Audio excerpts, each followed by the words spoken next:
ने बुमराह ने कहीं ना कहीं आके फिर कप्तानी भी करनी है और विकेट भी दिलाना है। कौन सा खुद तो दूसरे एंड पे था, वो ख्वाजा को खा गया। तो ख्वाजा का जो विकेट गिरा है वो साथ में बुमराह के साथ साथ जो उसका जोड़ीदार है ओपनर वाला, उसने जो उंगलबाजी की है तो कहीं ना कहीं जो गुस्सा दिलाया है। और वो जिस तरीके की परफॉर्मेंस एक्सपेक्टेड थी कि जनाब दूसरे एंड से, तो वो तो भाईजान बिल्कुल शानदार किस्म की परफॉर्मेंस दिखाई है। अगेन कप्तान जो है वो जसप्रीत बुमराह हैं। ऐसे ही परफॉर्मेंस उनकी वहाँ पर पर्थ में भी थी, मगर टीम इंडिया ने वहाँ से फाइट बैक किया था। अब भी 9 स्कोर के ऊपर 1 आउट तो कर लिया, 3 ओवर 9 स्कोर 1 आउट, मगर आखिरी बॉल के ऊपर विकेट मिली है। बट 185 पर क्या टीम इंडिया ऑस्ट्रेलिया को रोक पाएगी, वो एक अपने आप में एक बड़ा सवाल जरूर है कि रेस जहां से शुरू होती है भाई वहीं खत्म होती है, और रेस का सिकंदर एक ही है, the one and only Jasprit Bumrah, boom boom Bumrah. भाई पहला मैच इंडिया बुमराह की कप्तानी में खेला और 295 से जीता। लास्ट मैच फिर से बुमराह की कप्तानी में आ गया और देखिए बनता क्या है। पहले मैच में इंडिया 154 रन पे ऑल आउट हुआ था। लोगों ने बातें की थी, जो बंदे पूरी सीरीज देख रहे हैं उन्हें पता होगा, और इंडिया ने 104 पे ऑस्ट्रेलिया को आउट किया। आज 185 रन करके चले गए। और गैस वर्ड के बुमराह भाई थर्ड टॉप स्कोरर है 22 रन के साथ। पहली विकेट ख्वाजा की किसने आउट की? बुमराह ने। रन किसने किया? बुमराह ने। 3 चौके कंसेक्टिव किसने मारे? बुमराह ने। ना फिर से कोहली चला, ना फिर से जसवाल चला, ना केएल राहुल चला। नीतीश कुमार रेड्डी 100 के बाद गोल्डन डक लेके चले गए हैं। मैम चल क्या रहा है देखें, रोहित शर्मा ने ऑप्ट आउट कर लिया अपने आप को 50 से बाहर, और बुमराह वर्सेस कॉन्स्टस, अनदर ड्रामा भाई। कॉन्स्टस जिस तरह से उछल रहा था, बुमराह ने अच्छा शॉट टफ कॉल दिया भाई।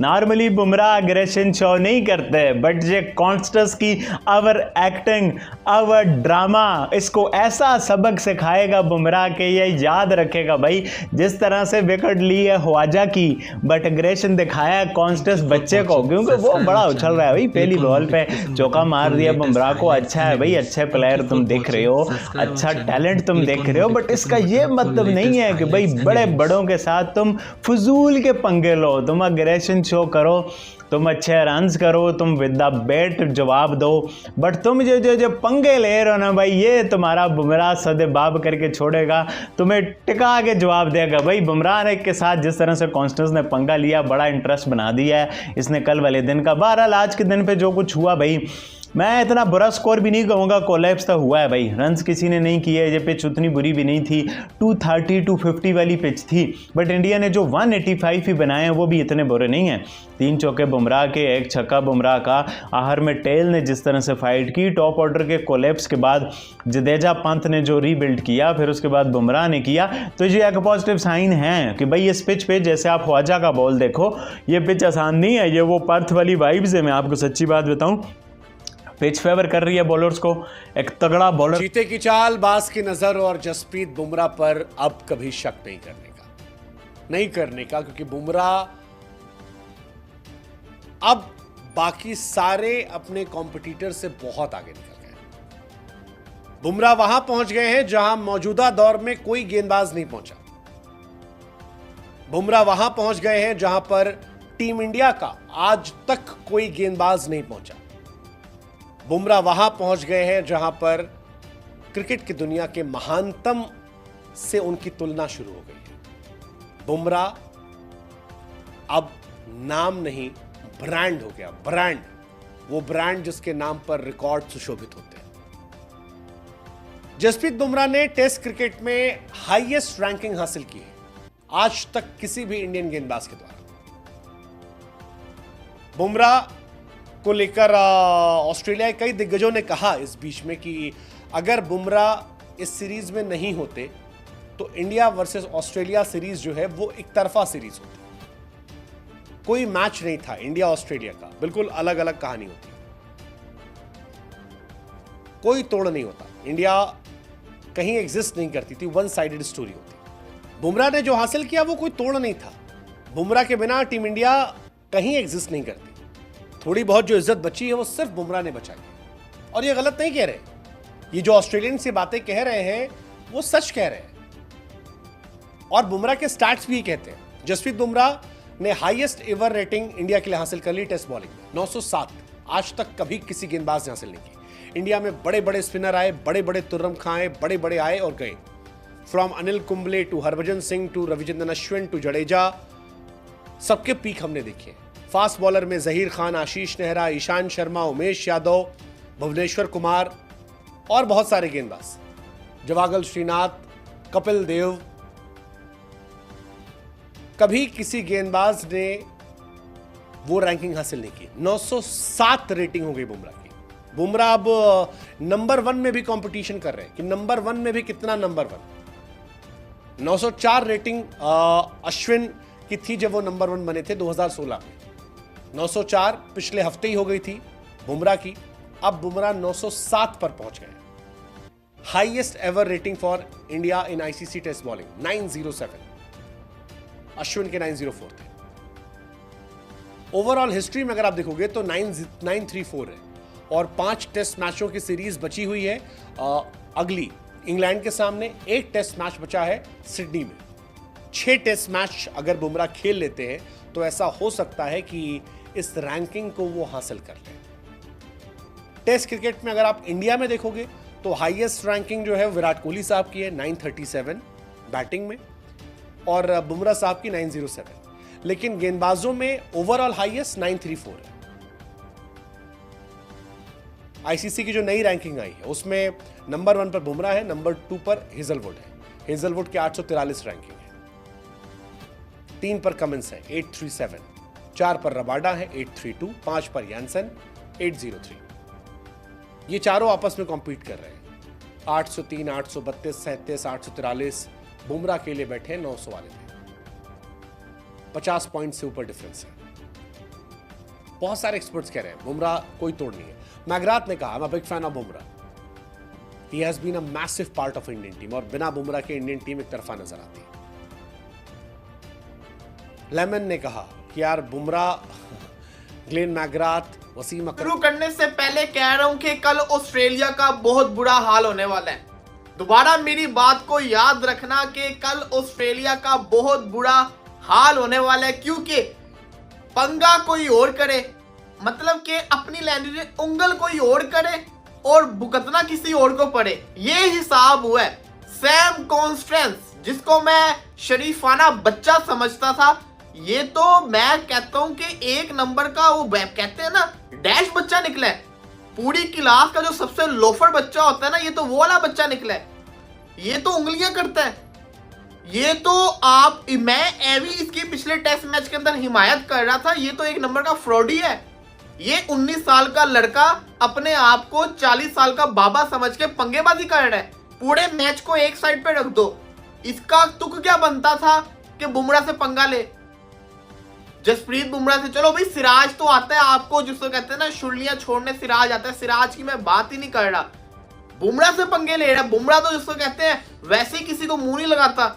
हुआ कुछ यूं कि फड्डेबाजी हुई बुमराह और कॉन्स्टेंस के बीच में, और भुगतना किसको पड़ा? ख्वाजा को। ख्वाजा भाई, अबे यार मुझे क्यों पेल दिया? हर बारी मैं ही क्यों पिलता हूं? पंगे तू लेता है, भुगतना मुझे पड़ता है। मैं तो शरीफ बच्चा हूं, मैं तो किसी को कुछ बोलता भी नहीं हूं। मैंने तो आज तक किसी को कोई बुरा लफ्ज नहीं बोला। ख्वाजा, तुम लोग पंगे लेते हो, पढ़ मुझे जाता है, और वही उसके साथ हुआ। और बेचारा शरीफ बच्चे को तुम लोगों ने आउट कर दिया, ख्वाजा को। ख्वाजा ने कुछ किया भी नहीं, सारा का सारा स्यापा उसके ऊपर पड़ गया। लेकिन आप ये देखिए, ख्वाजा को 6ठी दफा आउट किया बुमराह ने सीरीज के अंदर। ख्वाजा को आउट करके उसने ख्वाजा की तरफ नहीं देखा। Good afternoon. इंडिया ने टॉस जीत के बैटिंग करी और बातें हो रही हैं good toss to lose Australia के लिए। किसके लिए? ऑस्ट्रेलिया के लिए। देखा, वो गया वो 19 साल के फ्रॉडिये के पास। हाँ बे बोल। बुमराह को बड़े सालों के बाद मैंने ऐसे गुस्से और एग्रेशन के अंदर देखा है कि बुमराह किसी बच्चे पे गुस्सा हुआ हो। और बच्चा अपने आप को समझ क्या रहा है? समझ से बाहर है। अभी इसने कल जब आउट होना है ना, तो इसका क्या तिगनी का नाच नचाना है? या तो ये कॉन्स्टेंस इंडियन बॉलर को नाच नचवाएगा, या तो इंडियन बॉलर्स इसका जो वो हाल करेंगे ना। और सबसे मजे की चीज, फड्डेबाजी चल रही है। विराट कोहली पीछे शरीफाना तरीके से खड़ा हुआ है। कोहली सोच रहे कि अगर मैं जाऊंगा फिर मेरे ऊपर चढ़ जाएंगे सारे के सारे। बच्चे को बोल रहे हैं। कोहली शरीफ होके खड़ा हुआ है, लेकिन कोहली कल शरीफ नहीं रहेगा। कोहली छोड़ेगा नहीं। अबे यार, अब मैच की क्या बात करें? पूरा मैच जो हुआ वो तो हुआ, लेकिन जो तुमने पंगेबाजी की है बुमराह के साथ, हुआ कुछ यूं है कि मैंने क्यों कहा कि जो भारत है कल ऑस्ट्रेलिया को उखाड़ देगा, कल ऑस्ट्रेलिया का बहुत बुरा हाल होने वाला है। मैंने क्यों कहा? मैंने इसलिए कहा क्योंकि अब जो मैच है ना, ये बीजीडी नहीं रहा, ये इंडिया वर्सेस ऑस्ट्रेलिया नहीं रहा, ये बॉर्डर गवास्कर ट्रॉफी नहीं रही, ये अब बात आ गई है सेल्फ रिस्पेक्ट की, ये अब बात आ गई है इज्जत की। अब जब बात आ जाए ना इज्जत की, तो फिर वो हो जाएंगे खूंखार शिकारी, और वो नहीं छोड़ेंगे, वो नहीं छोड़ेंगे। आज आपने उनको 185 पे आउट किया, आपने उनको पहले मैच में 150 पे भी आउट किया था, उसके बाद उन्होंने क्या किया था आपको याद होगा, आपने 185 पे उनको आउट किया। कल आप बेशक जितने मर्जी रोलर शोलर फिरवा लेना, लेकिन कल जो ऑस्ट्रेलिया के साथ होने जा रहा है ना, वो ऑस्ट्रेलिया को अंदाजा नहीं है उसका क्या होगा, क्योंकि अब जो बल्लेबाजी बॉलिंग होनी है ना, वो फुल बदतमीजी वाली होनी है। आपने देखा शुभमन गिल जब बैटिंग कर रहा था, कैसी शानदार किस्म की स्लेजिंग हो रही थी। ये स्लेजिंग कुछ नहीं है जो अब कल आपको देखने को मिलेगी। कल जब आपको स्लेजिंग देखने को मिलेगी ना, तो आपकी काम पे टांगेंगी, काम पे। मैं आया था इंडियन बैटिंग लाइनअप की बुराइयां करने, लेकिन जो लास्ट 2 बॉल्स के ऊपर हुआ, अब मुझे इनकी साइड लेनी पड़ रही है, क्योंकि बात आ गई है हम एशियंस की। तो अब जब बात आ जाए ना इज्जत की, तो फिर भाई हम तो भाई साथ खड़े हैं, साफ सी बात है। अब नहीं छोड़ेंगे इनको। मैं अपनी प्रिडिक्शन भी वापस ले रहा, बाहर में जाइए ऑस्ट्रेलिया, अपने को क्या लगे ऑस्ट्रेलिया से। ये बदतमीज लोग ना हो तो बदतमीजी करने से बाज नहीं आ रहे, ये समझते क्या है अपने आप को, हर किस्म की उंगली करते रहेंगे। इज्जत कप्तान है, एक एग्रेसिव बंदा कप्तान है, आपको इस टेस्ट मैच में फील आने वाला है। ऑस्ट्रेलिया को ऐसे ही स्वेयर नहीं होने वाला। वो जो रोहित शर्मा डीली डिफेंसिव कप्तानी करके सारा बट्ठा बिठा दिया था ना, वो काम नहीं होने वाला भाई। बुमराह ऑस्ट्रेलियंस को छोड़ने वाला नहीं है। और ये टेस्ट मैच अगर विनिंग नोट पे एंड हो जाए तो कितना ज़बरदस्त किस्म का हो जाएगा। बॉर्डर गवास्कर ट्रॉफी रिटेन हो जाएगी, इंडिया के स्क्वाड में एक जान पड़ जाएगी। और अगर विराट कोहली रोहित शर्मा ने रिटायरमेंट अनाउंस करनी है तो वो भी एक अच्छा ग्राउंड होगा कि भाई सीरीज़ रिटेन होगी या हमारी परफॉर्मेंस के बावजूद, हमारी ना परफॉर्मेंस दिखाने के बावजूद। तो ये बहुत बड़ा सवाल है, विराट कोहली क्या कर रहा है यार। मतलब कि एक ही जगह ओ भाई कोई मिडॉन मिडॉफ पे आउट हो जाए, LBW आउट हो जाए, हेड विकेट हो जा, कोई बाउंसर पे आउट हो जा, मतलब एक ही जगह है। तो ना कसम से मैं बात भी नहीं करूंगा यार। मुझे बहुत डिसअपॉइंटमेंट हो रही है विराट कोहली के डिसमिसल को देखे। ये क्या है यार, चौथे 5वें स्टंप की बॉल का बनी बना हुआ है, वहीं पूरी सीरीज में उसको आउट कर रहे हैं। रेड बॉल खेल रहा है भाई, ये क्या वाइट बॉल की तरह बैट बाहर निकल रहा है। कसम से इतना बड़ा प्लेयर है, मज़ा नहीं है भाई। छोड़ दे टेस्ट क्रिकेट को भाई, जब तुम लोगों ने डोमेस्टिक नहीं खेलनी, टेस्ट क्रिकेट खेलने का मन नहीं है, इंग्लैंड की जिंदगियों गुजारनी है, छोड़ दो टेस्ट क्रिकेट को यार। शुभमन गिल आया ना रोहित शर्मा की जगह, गंदा शॉट खेला उसने लंच से पहले, बट कम से कम एक सॉलिडिटी तो दिखी, कुछ कॉन्फिडेंस तो दिखा, 20 तो किया है। आप लोग बिल्कुल वनरेबल किस्म के हुए हो भाई। रोहित शर्मा को भी बिठाया, अच्छा किया है भाई। वहां पहली विकेट बुमराह ने निकाली थी, आज फिर पहली विकेट बुमराह ने निकाली। वहां इंडिया 295 से जीता, ये भी अर्ली है, बट मैं कह रहा हूं कि यहाँ पे फिर इंडिया जीत गया है। ऑस्ट्रेलिया को एक झटका लग चुका है 295 रन का, जिससे इंडिया जीता था। एंड इस बार फिर वही हुआ है कि 185 पर इंडिया आउट हो चुका है। वो बंदा प्लेयर्स को यूटिलाइज ही नहीं सही कर रहा। ऋषभ पंत 98 बॉल खेले तो 70 प्लस रन वो करता है। जैसे आप क्या कर रहे हो, आप बार बार हमें ये कहते हैं आप डिफेंसिव हो, जो आप ये हो, जो रोहित शर्मा को नहीं खिलाया और उसको निकाल दिया गया टीम से। किंग कोहली 17 स्कोर पे क्यों आउट हुआ? पर्थ में सेंचुरी लगा सकता है तो एडलीड में क्यों नहीं, गाबा में क्यों नहीं, उसके बाद मेलबर्न में क्यों नहीं, Sydney. Jasprit Bumrah already record break कर चुके हैं with 31 wickets in the BGT की अगर बात की जाए। हेलो व्यूअर्स, और आज बात कर लेते हैं भाई Border Gavaskar is coming to an end. और जहां से हम लोगों ने स्टार्ट देखा था, जसप्रीत बुमराह की कैप्टेंसी देखी थी, लीडरशिप देखी थी, वहीं पर ही एक एंड नजर आ रहा है। और क्या उतना ही स्प्लेंडेड एंड होगा जितना स्प्लेंडेड इनका स्टार्ट था। जसप्रीत बुमराह की कैप्टेंसी में क्या रिमार्केबल विन थी, 295 रन, लेकिन स्टार्ट वहां पर भी काफी टेरेबल हमें नजर आ रहा था। 150 पे इंडिया की पूरी टीम आउट थी। आज 185 स्कोर नजर आया है, लेकिन जसप्रीत बुमराह की कैप्टेंसी के अंदर हमें एक स्पार्क भी नजर आया है। आपकी तरफ आओगी सर, मुझे ये बताइएगा कि क्या लगता है जसप्रीत बुमराह जो है वो एक अमेजिंग लीडर भी साबित होगी, जिस तरह से वो अमेजिंग जो है वो बॉलर साबित हो रहे हैं। अभी तक के इंडिया की हिस्ट्री के अंदर सबसे बेस्ट स्कोर्स, सबसे बेस्ट स्टैट्स जो है वो उनके पास है। क्या कहेंगे? बिल्कुल ऐसा है। देखिए आपने कहा कि पहले और फिफ्थ मैच में इतनी ज्यादा सिमिलरिटीज हैं। रोहित ना पहले में था ना फिफ्थ में है। इंडिया पहले में बैटिंग टोटली फ्लॉप हुई, इंडिया की फिफ्थ में बैटिंग टोटली फ्लॉप हुई। वहां पहली विकेट बुमराह ने निकाली थी, आज फिर पहली विकेट बुमराह ने निकाली। वहां इंडिया 295 से जीता, ये भी अर्ली है, बट मैं कह रहा हूँ कि यहाँ पे फिर इंडिया जीत गया है, 100+ रन से जीत जाएगा। अब देखें कि ख्वाजा पकड़ा गया, अब आपने पकड़ना है सिर्फ स्मिथ थोड़ा सा फॉर्म में है और हेड, ये दो बंदे ही आपके पास, इनको पकड़ो और आप 120, 130, इवन 150 के अंडर ऑस्ट्रेलिया को आउट करते हो तो गेम बन सकती है।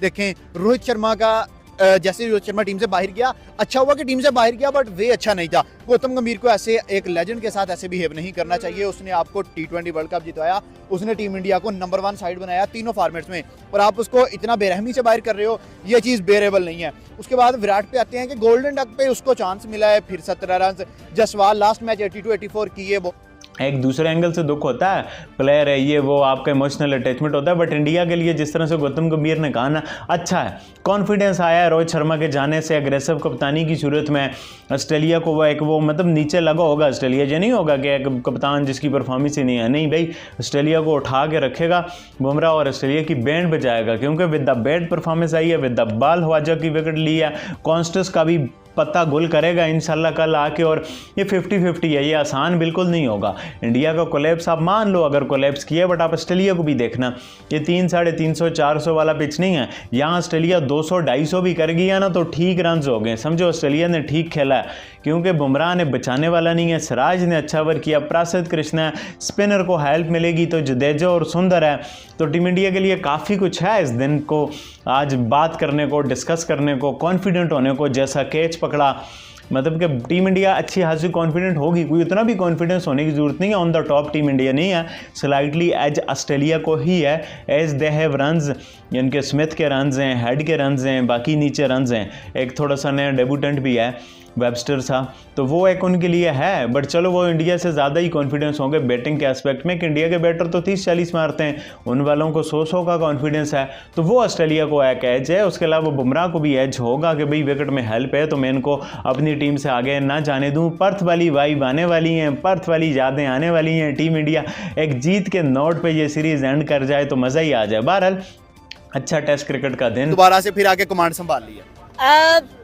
पहली बात तो यह है कि बुमराह वापस आया तो कुछ उम्मीद की किरण भी वापस आई है कि इंडिया एक अच्छे मार्जिन के साथ ये जो टेस्ट मैच है अपने नाम करने वाला है, क्योंकि आज डे फर्स्ट था। एंड सेकेंडली अगर देखा जाए, आपने बिल्कुल सही बोला है कि जो सिकंदर नजर आ रहे हैं, लंबी रेस का घोड़ा है भाई Jasprit Bumrah, and the way he plays अच्छा लगता है इसको देखकर, because he is hard working. नजर आ रहा है कि एक जो बॉलर है कितना हार्ड वर्क परफॉर्म कर रहा है, इतना हार्ड वर्क कर रहा है आगे कि कह रहा है कि किसी ना किसी तरीके मेरी जो टीम है वो जीत जाए, एंड आई थिंक सो कि अब टीम को भी आगे परफॉर्म करना चाहिए, but the main mistake is going between Gautam, Rohit and Virat. Sorry, Gautam की बात नहीं कर सके कि हम प्लेयर्स को क्रिटिसाइज कर रहे हैं, हम प्लेयर्स को क्रिटिसाइज कर रहे हैं, हम गौतम को क्यों नहीं क्रिटिसाइज कर रहे?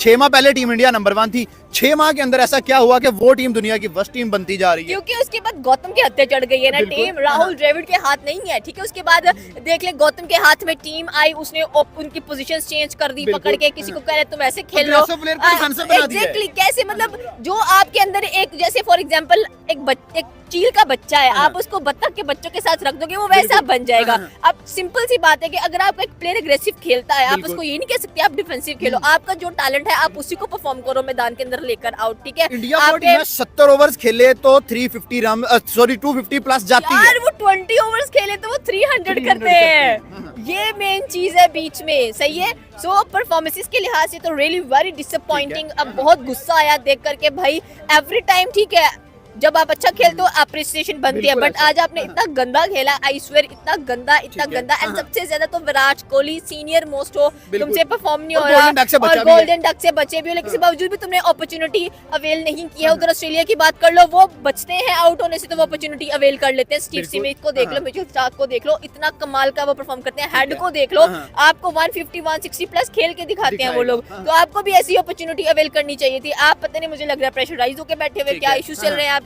उसके बाद जयसवाल ने पीछे 82 किया, 84 किया, इस बार परफॉर्म नहीं कर पाए। उसके बाद केएल राहुल आते हैं, भाई वो बंदा तो मुझे लग रहा है कि टीम में ब्रायन नाम रख दिया गया है। पहले 3 मैचेस अच्छे खेले हैं, उसके बाद डाउन हो गया। डाउन होने की जरूरत क्या है, आप खेलने के लिए आए हो ग्राउंड के अंदर। वो उधर सैम कॉन्टेस्ट की बात करो, बिल्कुल यार उस बच्चे को डिप्रेशन में जाना चाहिए, पहली पे चौका मारा है, बुमराह को फेस कर रहा है वो, लेकिन ही इज प्लेइंग और फिल वक्त फॉर्म बहुत ही बुरी चल रही है इंडियन बैटर्स की। ओवरऑल देखें सबसे हाईएस्ट स्कोरर जो हैं वो जायसवाल हैं, जिन्होंने इस मैच के अंदर सिर्फ 10 रन किए हैं। केएल राहुल ने 4 रन किए हैं। शुभमन गिल सिर्फ 20 रन बना पाए हैं। विराट कोहली ने 17 किए हैं। Rishabh Pant 40 run, Jadeja 26 run. तकरीबन जो ऑलराउंडर्स हैं वो शायद बेहतर खेले हैं। जडेजा ले लीजिए, वाशिंगटन सुंदर ले लीजिए, नितेश कुमार रेड्डी ले लीजिए। ओवरऑल अगर आप सीरीज की बात करें, केएल राहुल विराट कोहली 5वें नंबर पर आते हैं। ये WTC फ्रॉम इंडियन साइड में ओनली बात कर रहा हूँ, जो हाईएस्ट रन उन्होंने किए अब तक के लिए। और इसके अंदर भी अगेन एक बार फिर विराट कोहली ऑफ साइड वाली बॉल को खेलते हुए आउट हो गए और 17 रन किए। स्कॉट ब्रॉन ने फिर उनको आउट किया। आई डोंट नो कितनी बार किया, मगर मुतअद्दिद मरतबा स्कॉट ब्रॉन ने विराट कोहली को पकड़ा है। ओवरऑल आप परफॉर्मेंस देखें, 4 विकेट्स ली हैं 20 ओवर में 31 रन देकर 1.1 की जस्ट इकोनॉमी से उन्होंने रन दिए हैं। 31 रन पर 4 आउट किए हैं। ऑलमोस्ट 8 रन पर विकेट बनती है उनकी एवरेज। ज़बरदस्त किस्म की बॉलिंग की है। अगेन 18 ओवर्स के अंदर 49 रन दिए हैं मिचेल स्टार्क ने और 2.72 की इकोनॉमी बनती है। 15 ओवर के अंदर 37 रन दिए हैं कमिंस ने और 2 विकेट्स उन्होंने भी लिए हैं। वेबस्टर जो हैं थोड़े फीके से लगे, मगर इकॉनमी उनकी भी ठीक है। 2.2 विकेट कोई नहीं मिली 13 ओवर्स के अंदर। नथन लाइन को 1 विकेट मिली, बट नथन लाइन का दूसरी इनिंग में किरदार बड़ा अहम होगा, क्योंकि सिडनी इनका वाहिद ग्राउंड है जहाँ पे स्पिनर्स को बहुत ज़्यादा मदद मिलती है। अगर ओवरऑल भी ये बॉलिंग ठीक करता रहा, इतनी बुरी बॉलिंग नहीं करता रहा। बट पॉइंट इस के मिचेल स्टार्क, आपको याद है, ये थोड़ा सा पीछे आप चले जाए पहले टेस्ट मैच के ऊपर, जब you are coming to slow, वहाँ से कहानी शुरू हुई मिचेल स्टार्क की। फिर ये बिफरा हुआ एक तरह से शेर बन के सामने आया और उसके बाद ये संभाला नहीं गया। बीच में शायद एक आधी इनिंग में ये ज़्यादा विकेट ना ले पाए, अदरवाइज़ इन्होंने कमाल बॉलिंग किया। इसमें भी इन्होंने 3 विकेट लिए और ज़बरदस्त किस्म का इनका स्पेल ओवर रहा है। गच्चे इसमें VIP वेलकम देना टीम इंडिया को। पाकिस्तान की कौम तैयार थी यार, ऑनेस्टली स्पीकिंग पाकिस्तान की कौम तैयार थी। अबे ये इतने तैयार थे, ये इतनी बड़ी वाइब थी कि वो तमाम लोग इंडियन मीडिया के एक्स क्रिकेटर्स जो पहले ये बात कर रहे थे ना कि टीम इंडिया को नहीं जाना चाहिए, सिक्योरिटी के मसाइल हैं, फलाना टिमकाना, वो भी अब इस बात को मानते हैं कि पाकिस्तान की जो क्रिकेट फैंस हैं उन्होंने कम चुप के रख देना था, उसमें कोई शक नहीं है। वो अब जैसे हरभजन सिंह ने कहा ना कि I feel sad for the Pakistan cricket fans, तो भैया तेरा अब क्या सैड होने का फ़ायदा यार, उस टाइम बात कर लेते तो चीज़ें बेहतर हो सकती थी। वो क्या किसी ने बड़ी खूबसूरत बात की है यार कि पता नहीं हम मिले तो एक कहानी बनी, हम जब जुदा हुए तो 3 कहानियाँ बनी, एक मेरी कहानी जो मुझे समझ में आई, एक तेरी कहानी जो तुझे समझ में आई। कृष्णा को इन्होंने आउट किया है, इसके अलावा जडेजा को LBW इन्होंने किया है और केएल राहुल इनके अच्छी फॉर्म के अंदर उनको भी इन्होंने आउट किया। ओवरऑल टीम इंडिया के लिए कुछ बेहतर माहौल फिल वक्त तो सिडनी टेस्ट से अच्छी खबर नहीं आ रही है। रोहित शर्मा के ना बैठने का भी कुछ खास फायदा नहीं हुआ, बट अब देखते हैं कि दूसरा दिन खास क्या रहता है और खासकर फर्स्ट सेशन बहुत इंपॉर्टेंट होगा कि जसप्रीत बुमराह का स्पेल कितना खतरनाक रहता है। इस पर दोस्तों आप अपनी राय कमेंट के सूत्र में जरूर आएगा। मेरी तरफ से इतना ही, इजाजत दीजिए, अल्लाह हाफिज़। कि खुद तो चलो जो पहली बॉल पे उसने चौका मारा वैसे बुमराह को, लेकिन पंगेबाजी की है तो वो बेचारा ख्वाजा गालियां निकालता हुआ जा रहा था कि तुझे क्या जरूरत थी कि बुमराह को इस तरह की छेड़ाछाड़ी करने की, और at the end of the day wicket निकल गया एक। तो क्रूशल विकेट था, एक विकेट जो इंडिया को मिला है। लेकिन एनर्जी की बात करें, जैसे मैंने टाइटल में भी डाला, Bumrah leading from front, absolutely he is a genius with the ball, और विद द बैट भी अब आया है तो 22 रन उसने जोड़े हैं। बेशक ठीक है वो नंबर 10 पे आता है, 11 पे आता है बैटिंग करने के लिए, 10 पे तो आगे 17 गेंदों पे 22 रन, तो 22 रन उसने अच्छे एंड पे जोड़े हैं, वरना अभी 185 की बजाय कोई 170 के करीब ही होता काम। लेकिन कुछ ना कुछ उसने थोड़े से रन जोड़ने की कोशिश किया और कामयाब भी उसमें हुआ। तो बुमराह इज़ अमेजिंग, बुमराह जो है वही आउट करेगा, बुमराह ही रन करेगा, बुमराह ही सब कुछ करेगा। तो कमाल किया।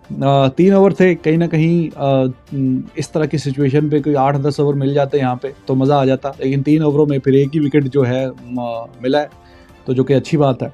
8-10 ओवर होते तो यू नेवर नो, जिस तरह के हालात है, जिस तरह की कंडीशंस हैं, इतनी अच्छी कोई कंडीशंस नहीं है तो आप शायद तो पूरे सीरीज की कहानी अब भारतीय टीम ने लिख दी। इसी तरीके से 100-150 रनों पर हम आउट होंगे, लेकिन अंत में जाकर के भारतीय टीम पर्थ में जीती और 4 दिन के अंदर अंदर हमने 285 या 295 रनों के बड़े अंतर से हमने ऑस्ट्रेलिया को हराया था।